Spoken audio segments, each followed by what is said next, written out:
Praise the lord. యవనస్తుడా, ఎందుకు నువ్వు పిలువబడ్డావనే అంశంలో 9వ భాగంగా మనం చూస్తే లేఖనం ఇలా సెలవిస్తూ ఉంది. 1 కొరింథీ పత్రిక 1వ అధ్యాయం 26వ వచనంలో ఇలా రాస్తుంది, సహోదరులారా, మిమ్మల్ని పిలిచిన పిలుపును చూడండి.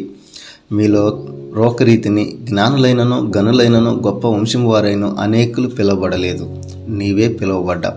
లేఖనం ఏం సెలవిస్తుందంటే, యవనస్తుడా, దేవుని చేత నువ్వు పిలువబడ్డావనే విషయాన్ని ప్రతి ఒక్క యవనస్తుడు స్మరణలోకి తెచ్చుకోవాలి.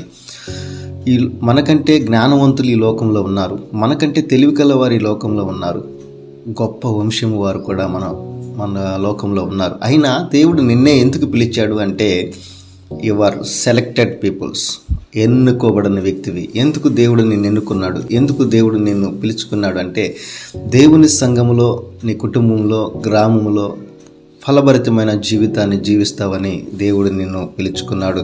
2వ లేఖనంగా యోహాను సువార్త 15వ అధ్యాయం 1వ వచనం చూస్తే ఇలా రాస్తుంది, నేను నిజమైన ద్రాక్షవల్లిని, నా తండ్రి వ్యవసాయకుడు, నాలో ఫలించని ప్రతి తీగను ఆయన తీసి పారవేయను, ఫలించు ప్రతి తీగ మరి ఎక్కువగా ఫలింపవలెనని దానిలో పనికిరాని తీగను తీసివేయను. లేఖనం ఇలా సెలవిస్తూ ఉంది. యవనస్తుడా, దేవుని సంఘములో ఇంతకాలం నుంచి ఫలించే జీవితం లేకుండా నిరుపయోగంగా ఉన్నావా?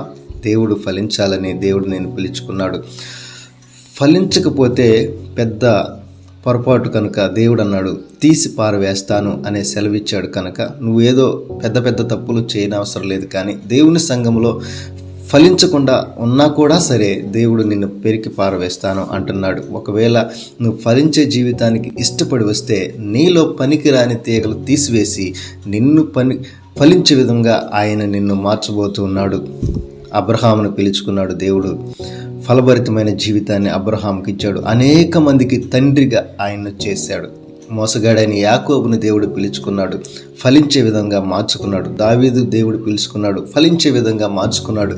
నిన్ను కూడా నన్ను కూడా దేవుడు పిలుచుకున్నాడు అంటే, మనలో పనికిరాని తీగలు ఉన్నాయి కనుక, ఆ పనికిరాని తీగలు మనంతటా మనం తీసుకోలేము కనుక, దేవుడు ఆ తీగలను తీసి పారవేసి నిజమైన ఫలింపులోనికి నిన్ను నన్ను తీసుకొస్తాడని మనవి చేస్తూ ఉన్నాను. యవనస్తుడా, ప్రతి ఒక్క యవనస్తుల్లో పనికిరాని తీగలు ఉంటాయి.